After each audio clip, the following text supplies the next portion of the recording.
Hello, good evening. Hello. Okay, good evening. How are you today? Okay. In the previous lesson, we learned about the time. Yeah, we learned about the time and work. And can you tell me how many ways to tell the time? How many ways? How many ways to tell the time? It's 3 ways. There are 3 ways. Say again. There are 3 ways. There are 3 ways. Yeah, there are 3 ways. Tell me, rồi thế bây giờ chúng ta sẽ thử làm cho cô bạn này xem là những cái từ này về thời gian chúng ta sẽ đọc như thế nào ạ?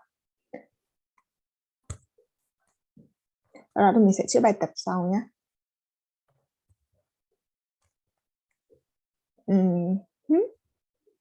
Okay, it's about the time. This is again about the time.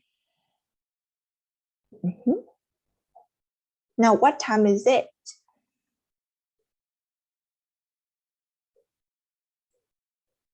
It's 9:45.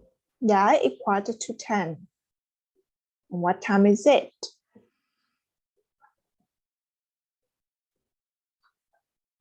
It's 3:45.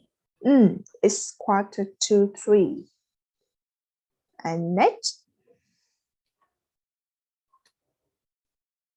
It's 6:15. It's 6:15. And what time is it? It's 10:15. 10:15. And what time? It's 12:30. Yeah, it's 12:30. And what time? It's 5:30. It's 5:30. And next? It's 8 o'clock. It's 8. Sorry. It's 8 o'clock. 11. Number 8. 11:15. Is 11:15. Number 9. It's 4:15. Yeah, it's 4:15. And the last one.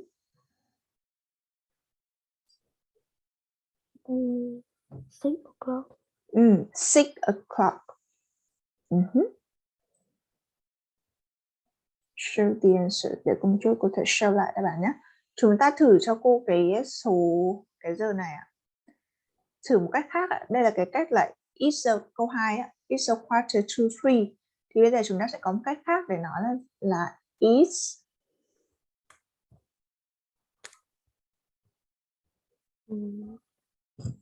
It's 2:45. Yeah. Number 3 is It's 6:15.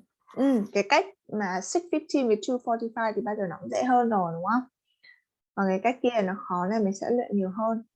Nào, hôm nay chúng ta sẽ cùng với nhau chữa bài tập về nhà với bài time.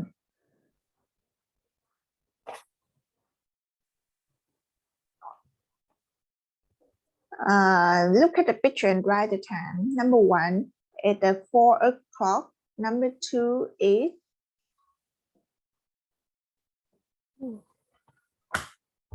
It's 6:15. is 6:15. Yes. Number 3 It's 7:15. Very good. Number 4, what time is it? It's 7:30. Yes. Number 5 It's 4 p.m. 4 p.m. Chúng ta phải nói 4 p.m. hoặc 4 o'clock được. Number 6. 10 o'clock. Yeah, number 7. Quarter past 3. Number 8. 4:15. 4:15 or Quarter past 4. yes. Number 9. 8:30. 8:30. Okay. Now today we learn next lesson of unit 18, time and work.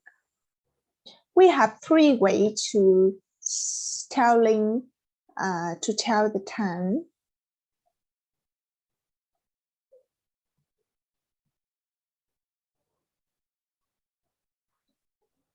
And I need you to next exercise. You read the story and choose the word from the box and write the correct word next to the number 1 to 5. What can you see in the picture? I can see a boy. What is he doing? He's playing computer. Computer. Computer. Again, computer. Computer. Yeah, nhớ vào pupil nhé. To the word, chúng ta chọn một từ nằm trong chỗ này. Và mình điền vào đoạn văn ở đây cho cô nào. You have 2 minutes. Con sẽ có 2 phút để suy nghĩ câu trả lời. Trong cái box này thì chúng ta có từ vựng không đã? Đầu tiên mình xem cô trong box là từ vựng không ạ?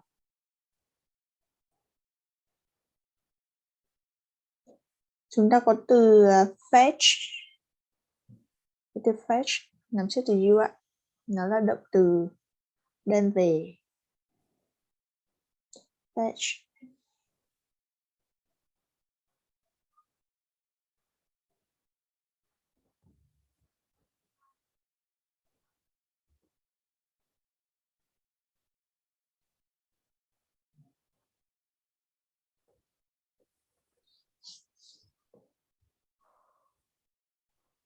Làm nhé, cô sẽ quay lại 1 phút.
Rồi, you done it? No. No. 1 minute left. Nó còn 1 phút nữa nha.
Now check number 1. It will add Teaches art, but he at home now. Number 2. it will factory. Nào cái đấy mình gọi là factory. It's a factory. She reading a factory in China where she makes phone and watches. His sister, she She fetch. she fetch She fetch. She fetch. You think so? I don't think so. Ở đây ta nói là she's, có phải s đây là y rồi á. Tại sao lại là she fetch được nào? Chúng có thể dùng động từ khác không? Vẫn còn động từ khác không con? she spending. Spending. Spending nhưng mà xong spending thì phải có thời gian. Cô ấy dành cái gì?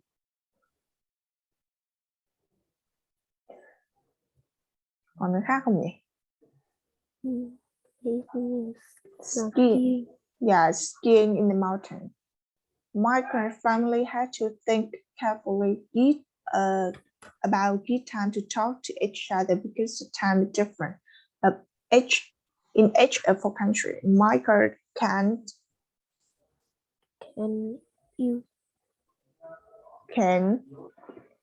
use computer room in London. Back at home.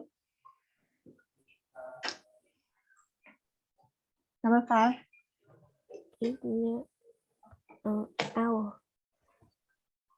Hour. But their conversation is much. Now let's check the answers. Number 5 is later, in much later for my grandmother. Where she is 1 a.m. Nhưng mà cuộc hội thoại của họ thì đang còn thiếu. Tức là còn sẽ còn nhiều nữa, much later. Sẽ còn nhiều nữa cho mẹ, bởi vì là cô ấy, tức là ở đây là mỗi người một nơi đúng không con? Ở đây là gia đình là mỗi người một nơi đúng không? Where she is, bà ấy đang ở đâu? Bây giờ là lúc 1 giờ sáng. It's 1 a.m. Đọc lại cho cô từ đầu xem nào. Không phải mỗi người một nơi đâu, nhưng mà đọc lại cho cô từ đầu.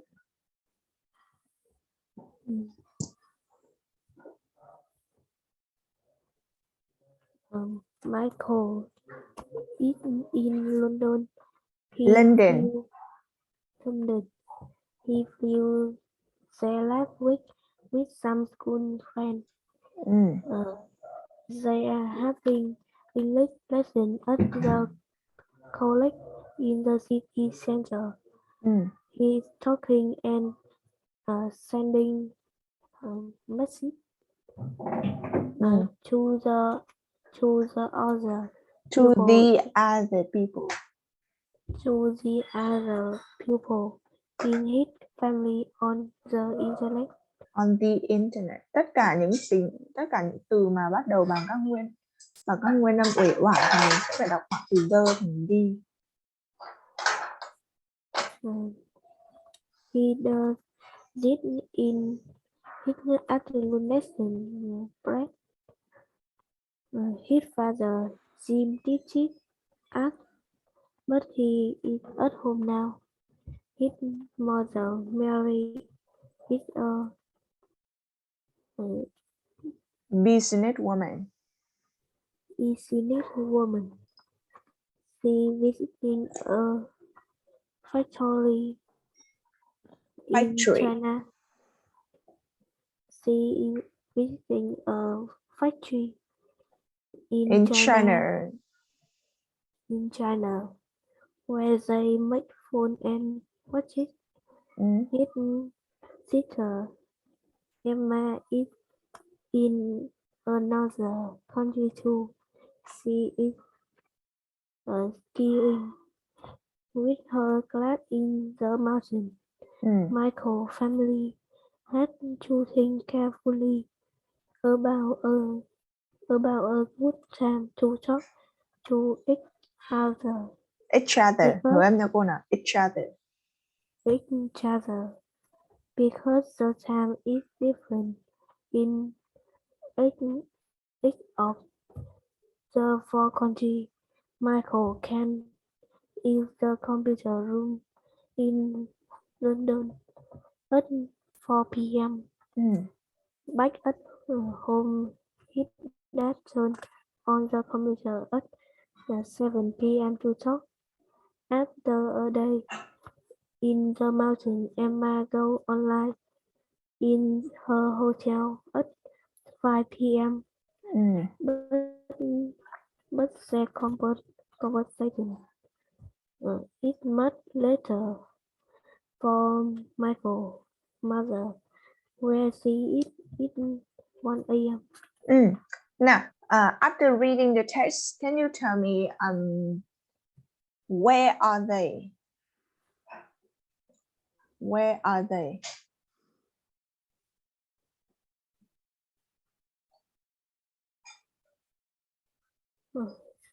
They are in London. They are in London. All of them in the London.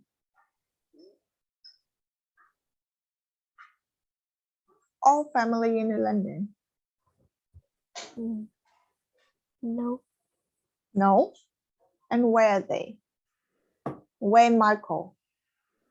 Michael is in London. And his father is? His father is in China. No, his father.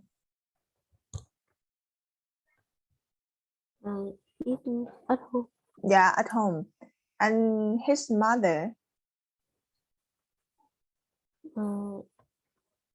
He is in China. Yeah, his sister?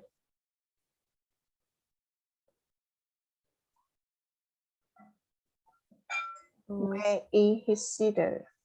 She in the mountain. In the mountain, in another country. Right? Is she another country? Yeah, she is in another country. That means 4 people in this family in 4 countries. Right? 4 người trong gia đình nhưng lại ở 4 nơi khác nhau, đúng không? Vậy nên là họ sẽ phải có một việc phải làm, đấy là think carefully about a good time to talk to each other. Phải nghĩ rất là cẩn thận về cái khoảng thời gian tốt nhất để cho tất cả mọi người gặp nhau. Thế nhưng cái cuộc trò chuyện của họ ngày hôm nay thì lại chưa có được nhiều, bởi vì là Michael's mother, where she is 1 a.m. Không có mẹ của Michael, bởi vì cái thời gian mà ở Trung Quốc thì bây giờ đang là 1 giờ sáng nên mẹ không thể tham gia cuộc meeting của gia đình như này được. Rồi, now next exercise here. Now you answer the question here. What's the boy's name?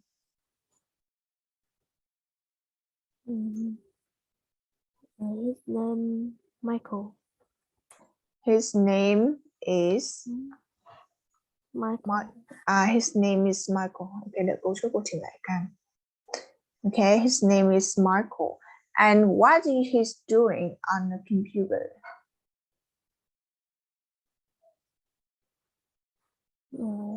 He is meeting with his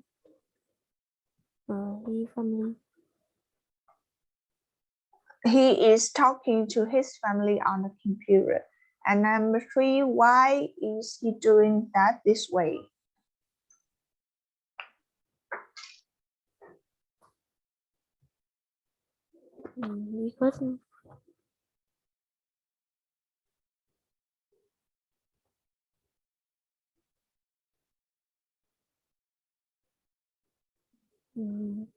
Because the Michael family is in different countries. Yeah, they are in a different country. Now, can you choose the best name for the story? Text the box. Emma funny day at the airport. Michael family conversation and a lesson of Michael dad. It's Michael family conversation. Yeah, it's Michael family conversation.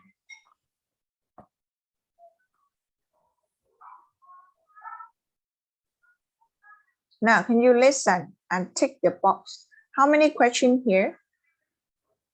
There are 5 questions. Yeah, there are 5 questions. Nào con đọc cho cô từng câu hỏi nào. Number 1.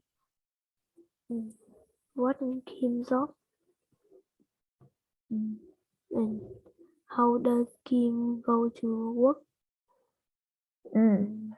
Number 2. What time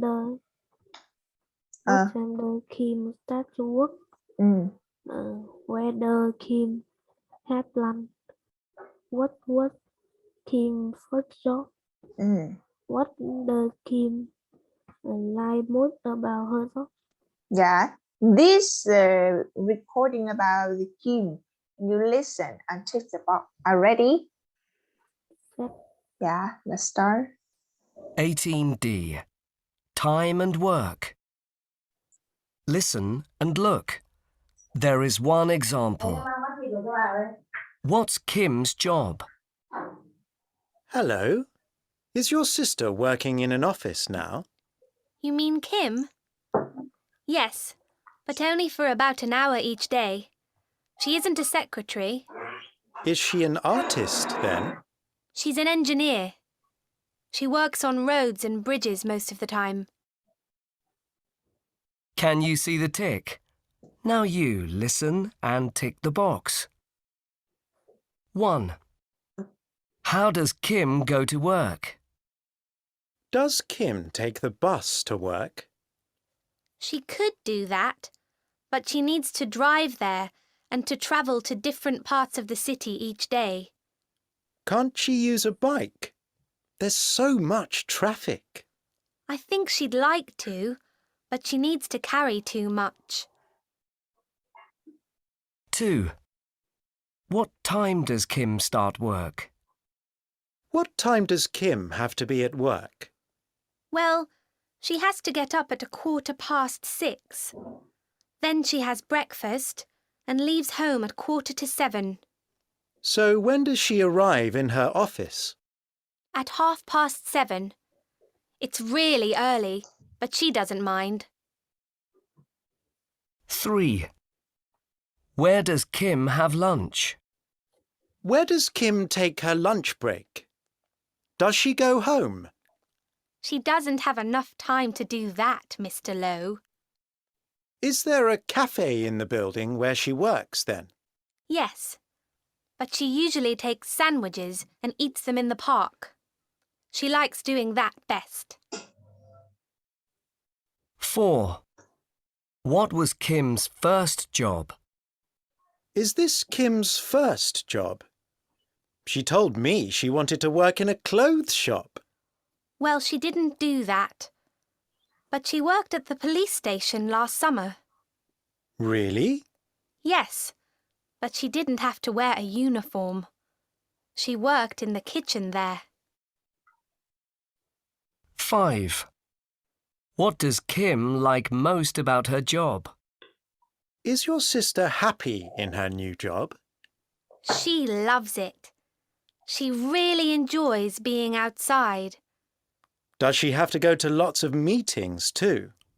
Yes, but she doesn't enjoy those very much. And she hates talking on the telephone. You had your answers. Yes. Chúng ta sẽ nghe lại một lần nữa và mình phải check một câu hỏi nhé. How number one, how does Kim chúng ta sẽ xem là bạn này làm nghề gì ạ? What's Kim jobs? Kim Architect. Hình như là kiến trúc sư đúng không con? Cái này giống kiến trúc sư quá nhỉ? Maybe an architect. Nào xem là how does Kim go to work? 18D. Time and... What's Kim's job? Hello. Is your sister working in an office now? You mean Kim? Yes, but only for about an hour each day. She isn't a secretary. Is she an artist then? She's an engineer. She's an engineer. Cô là một kỹ sư. An engineer. She works on roads and bridges most of the time. On the road and the bridges. Tức là cô làm việc trên đường và trên những cái cây cầu. On the road and bridges. And how does Kim go to work? by bus. By bus. Yes. Can you see the tick? Now, how does Kim go to work? Does Kim take the bus to work? She could do that, but she needs to drive there and to travel to different parts of the city each day. Can't she use a bike? There's so much traffic. I think she'd like to, but she needs to carry too much. How does Kim go to work? Is it by bus?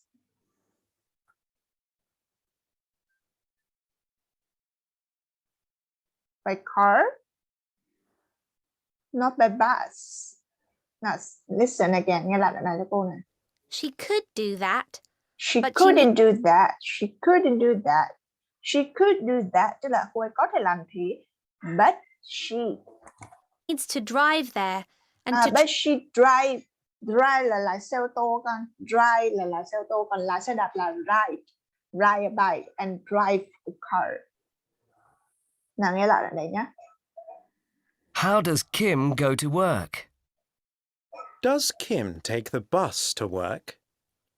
She could do that, but she needs to drive there and to travel to different parts of the city each day. She traveled to the part of the city. Là cô sẽ đi đến rất là nhiều nơi trong thành phố. Một ngày, each day. Can't she use a bike? There's so much traffic. I think she'd like to, but she needs to carry too much. But she needs to carry too much. Cô phải mang theo rất là nhiều đồ. Carry too much. That means she go to work by. She go to work by. By car. Yeah, she go to work by car. Chúng ta chỉ cần nghe keyword thôi ạ. Nghe keyword đầu tiên là she could. Yeah, she could do it, but she drive it and she carry a lot of things. She carried something. Cô ấy mang rất là nhiều đồ đi đúng không? What time, number 2, what time does Kim start work?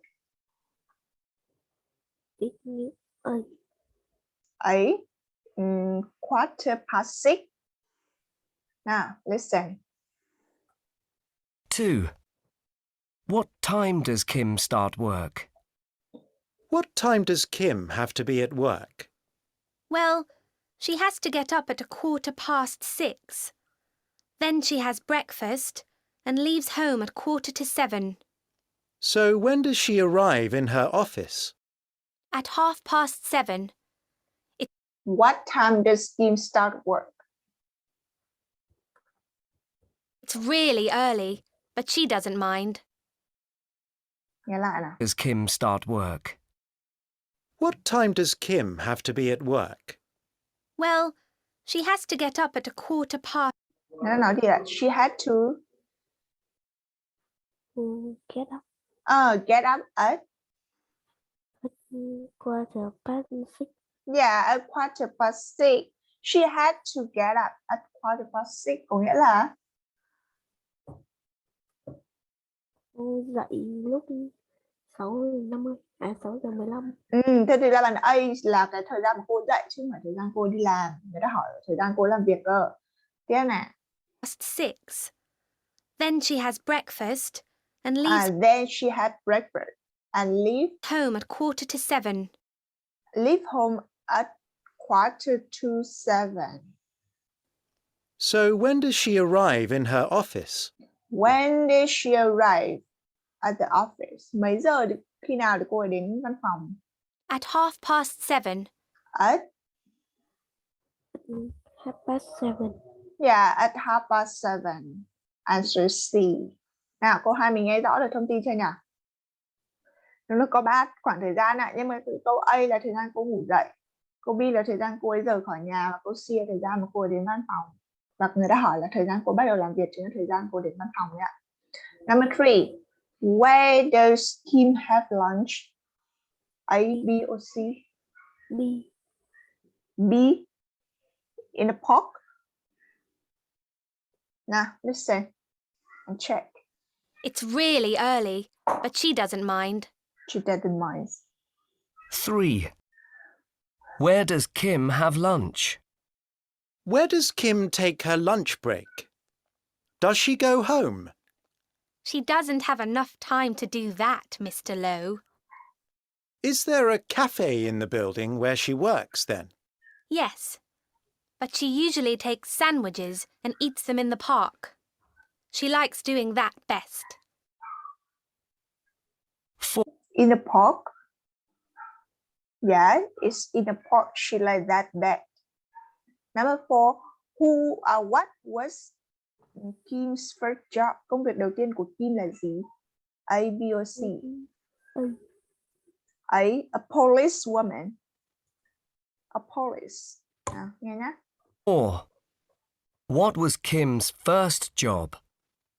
Is this Kim's first job? She told me she wanted to work in a clothes shop. Well, she didn't do that. But she worked at the police station last summer. She worked in a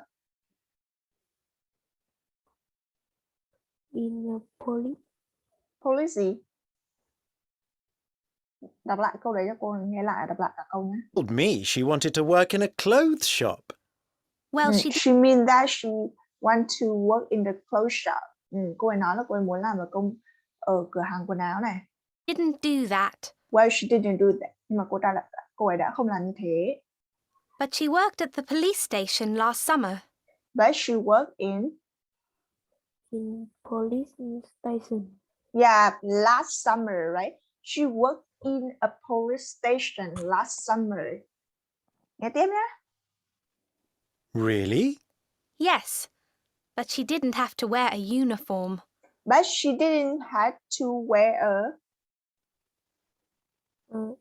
Uniform. yeah, didn't have to wear a uniform. She worked in the kitchen there. She works in a In the kitchen. in the kitchen there. Đáp án là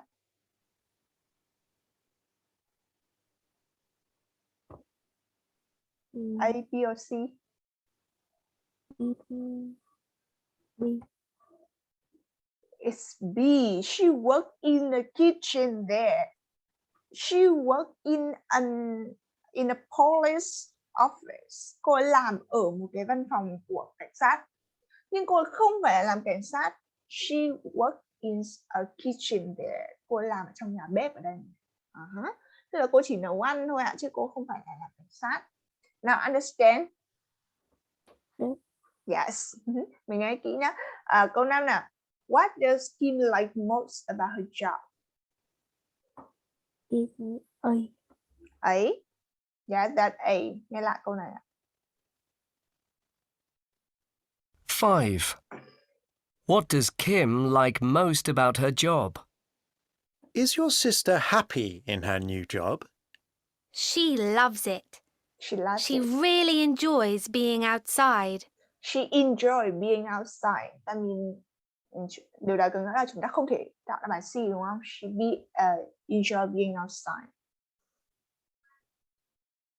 Does she have to go to lots of meetings too? Yes, but she doesn't enjoy those very much. And she hates talking on the telephone. She hates talking on the telephone. Cô ấy ghét phải nghe điện thoại lắm. Nên đáp án chúng ta sẽ là A ạ.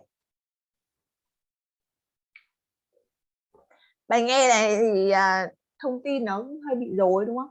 Và nó bị nhiều thông tin cùng một lúc mà mình phải nghe để mình lọc lấy được cái thông tin đúng nhất. Now, let's make a short introduction about your job using the question in D. Now, for example, make a short introduction about your job. Chúng ta sẽ làm cho cô một cái phần giới thiệu ngắn về công việc của mình. Sử dụng các câu hỏi ở bài D. Đây ạ, các câu hỏi đây ạ. Sử dụng câu hỏi liên quan đến công việc của Kim ở bài D ạ. Now, what is your job? Chúng ta có thể chọn một công việc mà mình yêu thích chẳng hạn. What's your favorite job? Or what job do you want to be?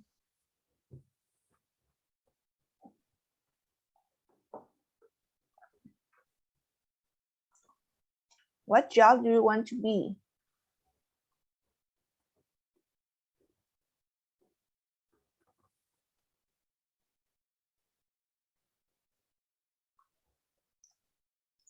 Bây giờ cô đang hỏi con về nghề nghiệp mà con thích trong tương lai. Thế nhưng mà bây giờ cô sẽ quay lại câu hỏi này nhé. Chúng ta đi học, đấy cũng là một nghề nghiệp đấy. Chúng ta là học sinh thì đó là một nghề nghiệp. Thì có nghĩa là nghề nghiệp của con bây giờ là gì? What's your job? Học sinh. Yes, I am a Student.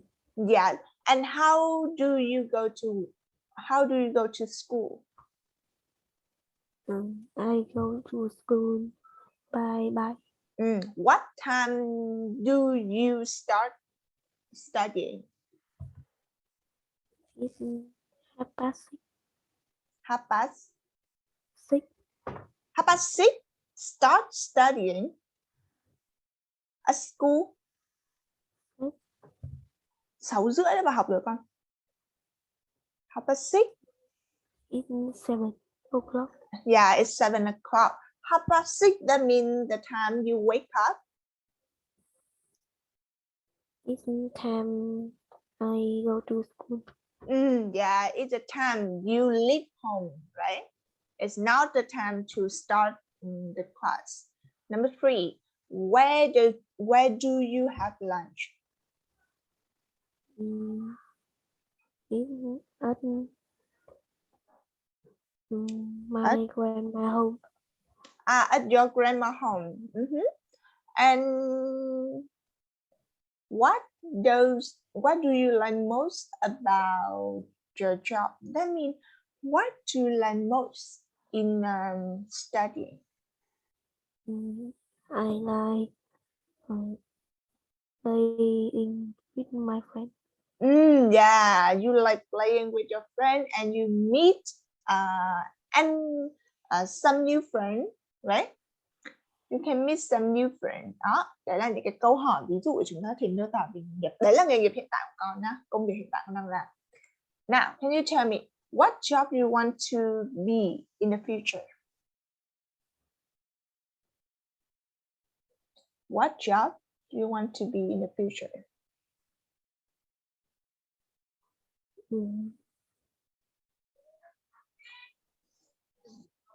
You say, I want to become a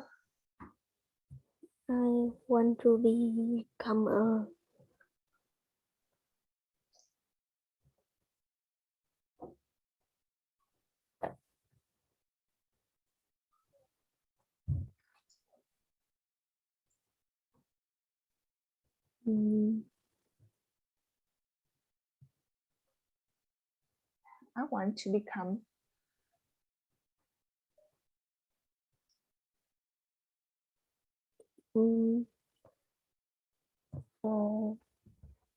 Film maker.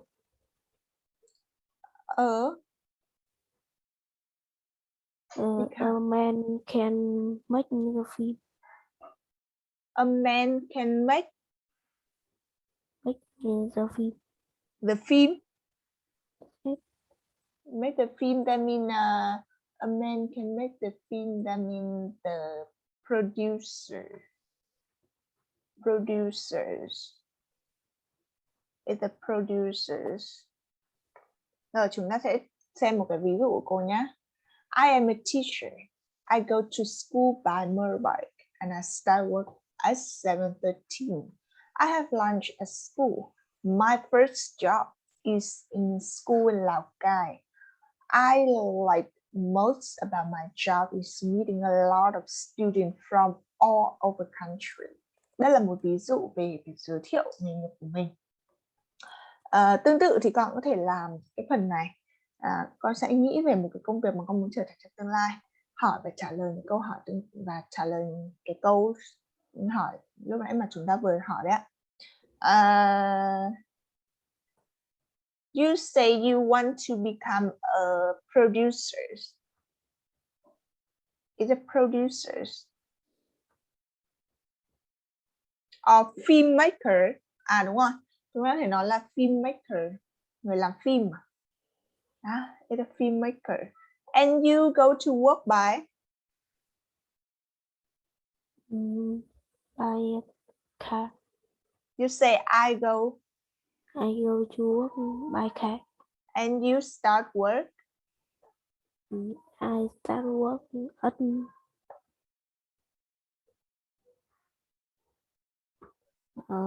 8 o'clock. 8 o'clock. And where do you have lunch? I have lunch in my office. Yeah, in the office. What do you like most in your job?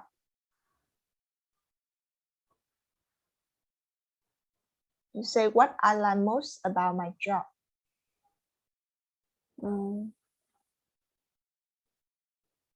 I like most about my job is what I like most. What I like most about my job is making interesting film. Making some interesting film. Very good. Making some interesting film. Now, today we learn about time and work. Bữa trước chúng ta học về thời gian rồi. Bữa nay chúng ta học về các nghề nghiệp và những câu hỏi liên quan đến các nghề nghiệp. Đấy là chúng ta đi làm bằng gì này, đi học, đi làm lúc mấy giờ, ăn trưa ở đâu và điều chúng ta thích về trong công việc của mình là gì. Ở đây cô có một vài nghề nghiệp khác như là đây là actor này, diễn viên này. Chúng ta có pilot, một người phi công. Đây là gì ạ? Chef. Chef. Và đây là singer. Yeah. Thế thì về nhà mình sẽ giúp cô viết cho cô một cái đoạn văn về cái daily routine, tức là một cái lịch trình trong ngày của con. Ví dụ như là 7 giờ con làm gì, 8 giờ con làm gì, 9 giờ thì con làm gì. Tức là lịch trình một ngày con sẽ làm những cái gì thì con sẽ viết lại cho cô thành một đoạn văn. Mình sẽ viết từ sáng cho đến lúc mà go to bed luôn. Now, you understand your homework? Rồi, về nhà học cho cô từ vựng và làm bài tập về nhà cho cô nhé. Any question? No. I will see you next time. Goodbye. Goodbye. Bye.